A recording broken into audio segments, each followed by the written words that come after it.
Good morning and welcome to the Core Connection. I'm Mira Rubin here with you on Enlightened World Network. And today's topic is preparation because I'm preparing to go for a trip and I'm really excited about it. And I thought it would be interesting to talk about how when we prepare for things, the attitude that we take toward it impacts not only our experience of the preparation, but our experience of what it is we've prepared for. So I think it'll be a fun conversation. But before we get started, let's take a minute or two to get present. So let's take a deep breath in through your nose and hold it. And imagine clean, crisp oxygen flooding your lungs, flowing into your bloodstream, nourishing all your cells, all your organs, bringing vital life energy to your body and being. And as you exhale any tension, negativity, stress.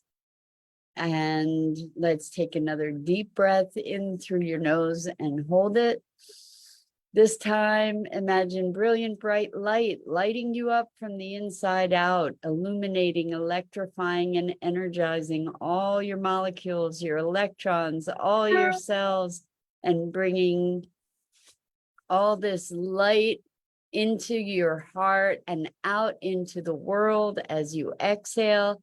Exhale any remaining negativity, fatigue, and now let's gently press our palms together, rub your palms together, feel the tickling, the tingling, all that energy. And as you release your palms, feel all that sensation and allow it to bring you present right here, right now, into this remarkable physical form that enables you to experience life. Welcome, welcome, welcome. Good morning, Kimberly. So good to have you here with us this morning, and welcome to everybody else who's joining us. We're talking about preparation. I didn't know whether to call today's topic preparation or anticipation, and maybe it's all part of the same thing. So I'm preparing to go on a trip. I'm leaving Thursday for 2 weeks to Mexico, and I am tremendously excited. Preparation has been underway for a while, to make sure that I have pesos and that I have my dear furry companion, Jewel, taken care of, my cat and my plants, and that I have the proper documentation that I need, and making all the travel arrangements. And then there's packing, right? So anticipating, like, what's the weather going to be? What will I need in terms of health maintenance? Just all these little details.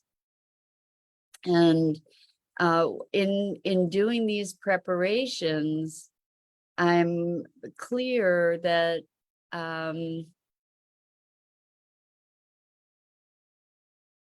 I could be making those preparations with anxiety or excitement or joy or neutrality or a combination of all those things. I could be just be stressed out by to-dos. I could, there's a multitude of ways that we can interact with preparation, just like there's a multitude of ways that we can interact with any kinds of circumstances in life, right? And so we get to choose, right? And also, one of the things that a lot of people find helpful in dealing with the anxieties of preparation is to write lists, lists or spreadsheets or, I don't know. I think that when we get things out of our head and onto paper, or computer or wherever we're putting those things, when we relieve our brains of having to hold all of the possibilities and eventualities and details, then we are giving ourselves a little bit of a respite, a gift. And as I'm saying that, it's interesting to see that I haven't done that, like I'm leaving in a couple days and I haven't written my list, and I don't know if I'm going to. There might be some things that I need to write down so that I make sure things get done. But, it's interesting to see how we have, our different ways of managing preparation. And this isn't just for a trip, but preparation for a job interview, or preparation for our day even. Like maybe there's a bunch of stuff that is calling for attention, things that need to get done. So how do we manage these things? How do we prepare ourselves? Do we ground ourselves? Do we have any kinds of rituals or routines that allow us to become present, that allow us to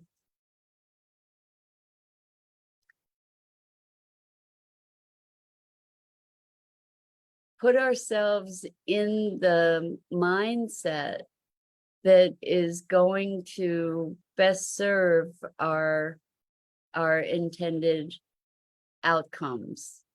For me, I don't know. I think I haven't traveled. I haven't been on a plane since before COVID.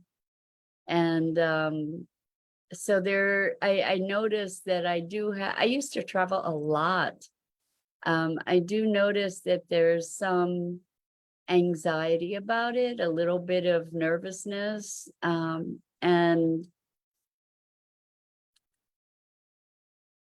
it used to be such a routine and so easy, because I did it so often that, packing was a breeze, and getting all the details handled was easy.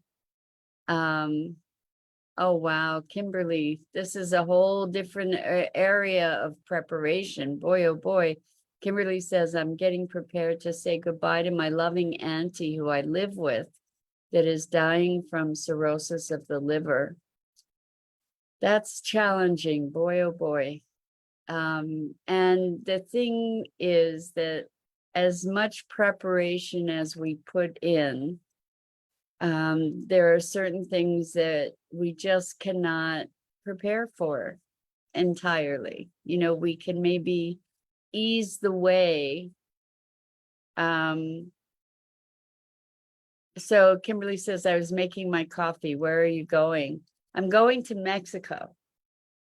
I want to first address your auntie, and preparing for someone's passing. And I think that that's a bit different, because we want to be able to steel ourselves for the loss. And the thing is that I don't think we can. I really don't think we can. As much as we are aware of a pending loss of a loved one, the dynamics of that transition are so deep and multidimensional that I don't believe we have the capacity to prepare ourselves. Because it's interesting. I have a dear friend who has been navigating the impending death of a deep loved one, deeply loved family member. And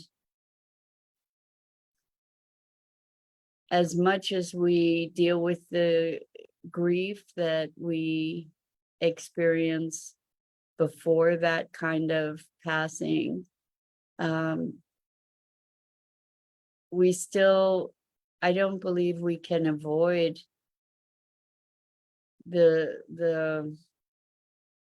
I don't think we can avoid or prepare adequately for the reality of that kind of transition, because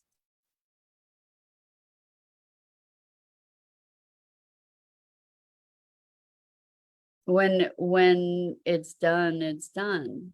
You know, like when someone passes, there's a void that wasn't there, no matter how much we tried to anticipate it beforehand.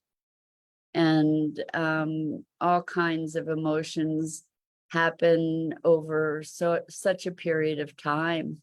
You know, it's an evolution. We were talking about this the other day in terms of remembrances and remembering people and experiences, and how those remembrances of that person evolve with us over time. Bernadette says, "Good morning, everyone. I'm between departments and playing the waiting game, hence being patient. I'm not sure what you mean by being between departments, Bernadette." And Bernadette says, "I feel for you, Kim, sending strength to get through the hurdle."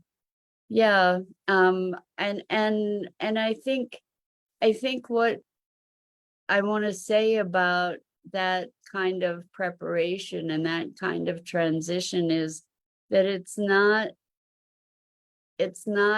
a singular hurdle.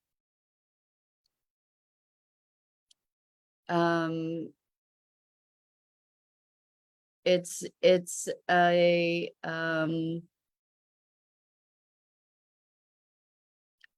oh, Bernadette, I see what you're saying. Okay, so I'm sorry, I hadn't had the context for that. I forgot.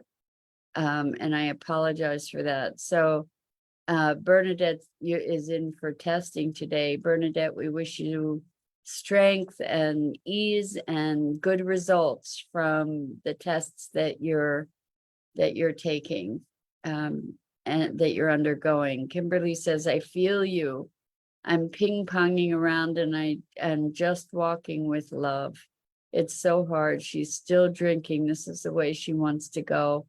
My heart is breaking. I'm being strong and having patience with her, in and coming from a place of love, and just to honor her each and every day." Kimberly, I can only imagine how deeply, deeply challenging this is for you. And when we see people we love making choices that are harmful,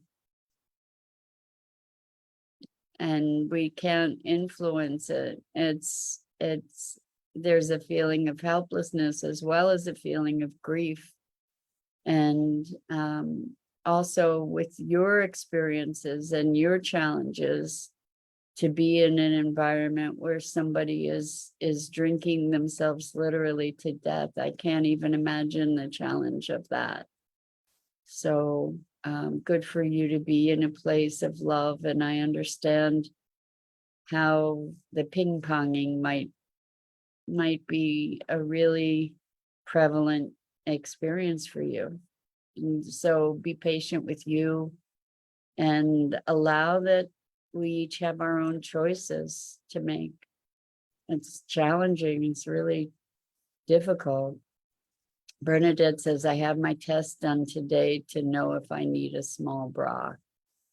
So Bernadette, we are sending so much love to you. So much love and light, and seeing you healthy and whole, and seeing you navigating this latest challenge with as much ease and grace as is humanly possible. Kimberly says to Bernadette, "Bernadette McDonald, my peace is with you. My prayers are with you."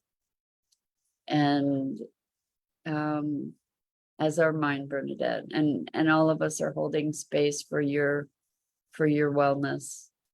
And Kimberly says, thankfully, I'm able to be here in strength. Well, it takes strength, Kimberly, and good for you to have come as far as you have to be able to be there in strength, both for yourself and for your auntie. So we're talking about preparation, and you guys are both preparing for some big stuff. And one of the things that I think is so important as we consider preparation is to address our attitude, to be as connected as we can possibly be within ourselves, to be as present and in alignment as we can, to be in the moment, which is kind of counter to the notion of preparation, right? Because what is preparation? Preparation is extrapolating what might be happening in the future, or trying to anticipate from our present awareness what the future might bring. So it may seem like a bit of a contradiction to be talking about our an attitude of presence, and I think it's a matter of both and of holding the polarity around that. Good morning, Elaine. Welcome to you. So Elaine says, Kimberly Wilkinson, thank you for having compassion for her and yourself, for your auntie and yourself, by honoring the journey as it unfolds. Blessings, loving light, beautiful one. Yes, it's oh wow, there as much as we may prepare, we can't prepare fully, right? And certainly for circumstances of the heart, we can prepare for things like trips, or prepare for certain things in our day, or prepare for certain eventualities by being in a space like you are, Kimberly, of love and presence with your auntie, that is allowing you to have no regrets, to be addressing what needs to be addressed. And Bernadette, for you to be preparing yourself, to be presencing yourself to your own strength, and allowing yourself to be connected rather than being in fear. I think this notion, oftentimes the way that we prepare for things that we anticipate to be difficult is by shutting down. And what we're talking about here today is conscious preparation, conscious and connected preparation.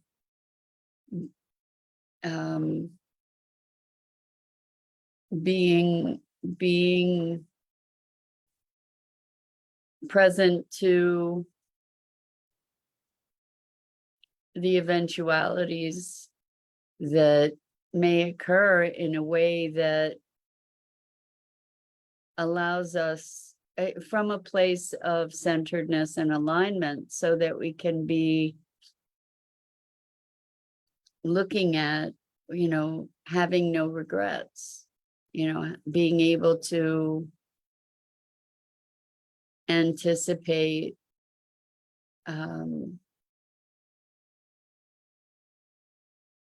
what it is to it's funny, I'm talking about, really, preparation is is future oriented, right? So what we're trying to do is we're trying to anticipate the future, which is the unknown. And so we're taking what we know and we're extrapolating from that, and we're projecting it into the future to make determinations about how to set ourselves up to win. And we can do that to certain degrees. Kimberly says, Elaine Leonard, I have faith and trust the process. It's an honor to be able to give her hugs and kisses and go to church with her and just keep praying for and to be able to give her as much as I can. Thank you for your support. Well, Kimberly, to be in that space of gratitude and presence, that's really what it's about, so that she can know she's loved, you can know that you loved her, and that you were with her. It's a deep, deep gift. And Kimberly says, stay in the moment. Exactly. So a lot of people prepare by preparing for the worst. Like the preparation is driven by fear. And I believe that we can we can prepare for possibilities without being driven by fear, where we can be more driven by presence. It's like, okay, so what do I know about this possibility? And in something like preparing for a trip, like, what do I know about what the weather might be so I can bring appropriate clothing? What kinds of activities do I anticipate doing so I can bring the proper equipment or tools?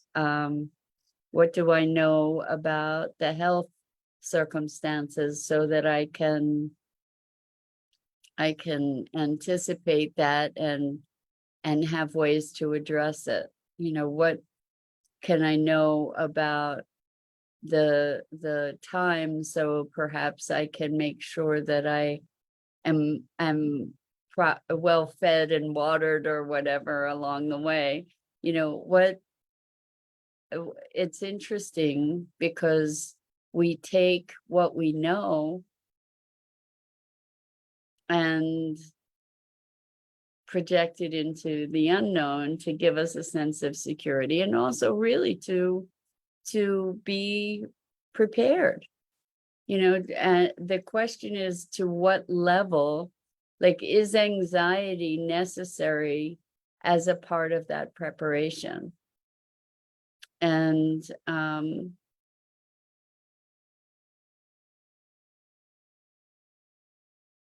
I'm just looking on all these different levels, preparing for someone's passing.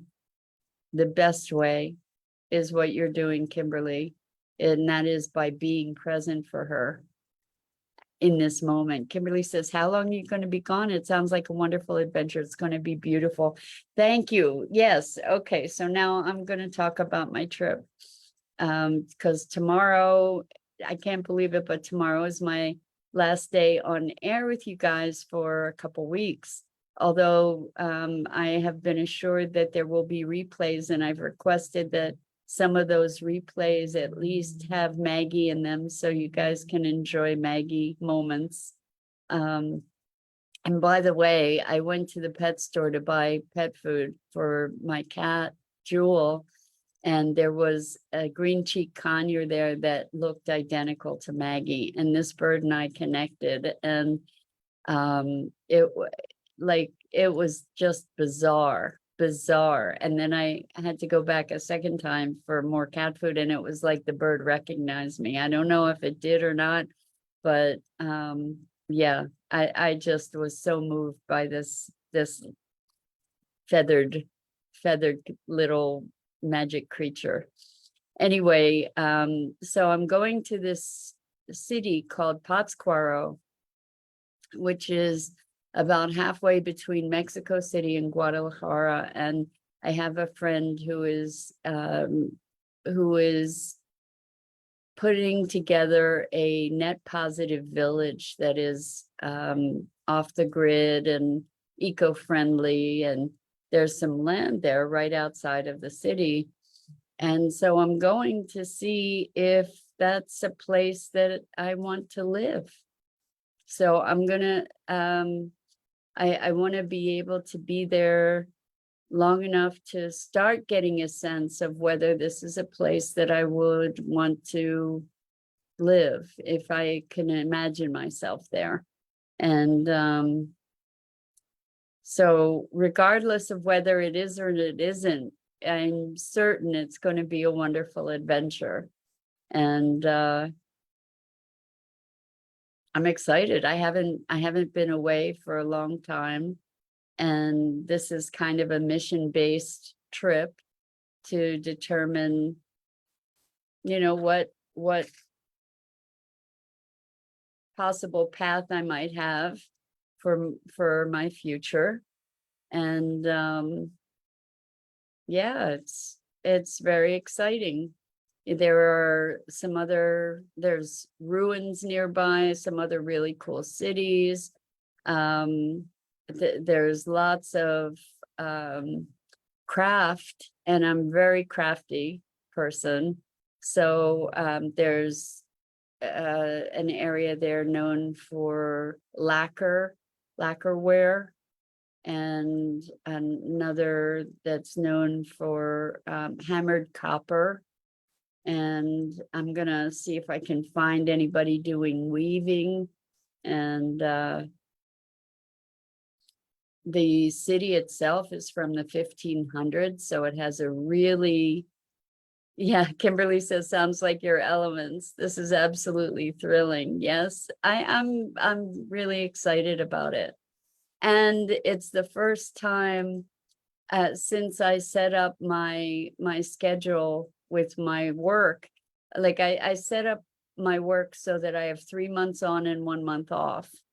But this is the first month that I'm actually going to be taking off, because I've worked through my other months previous to this. So that's also very exciting, to be really having some time off, and to have an adventure be part of it is just it is thrilling. And yeah, a whole new world. So I'm making magic and receiving magic. So very, very excited about it. Thank you for your delightful, beautiful wishes. And Bernadette, we're with you and holding you high in your tests today. And Kimberly, sending you so much love and support. And Kimberly says, you definitely deserve this time. I can't wait to hear about your adventure. I'm really excited to share it with you guys. So yeah, I'm anticipating miracles. So anyway, that's it for this morning, talking about preparation. I'm Mira Rubin. This is the Core Connection. And I go live here each weekday morning at 9 a.m. Eastern on the Enlightened World Network Facebook page and YouTube channel. And I invite you to be checking out all the other awesome programming on Enlightened World Network and Enlightened World Living and EWN, One with the Earth. And I hope to see you back here tomorrow so you can wish me bon voyage. And I just want you to know how deeply I appreciate you and your engagement and your vulnerability and presence in these conversations. And I just so deeply appreciate you. So until next time, lots and lots and lots of love.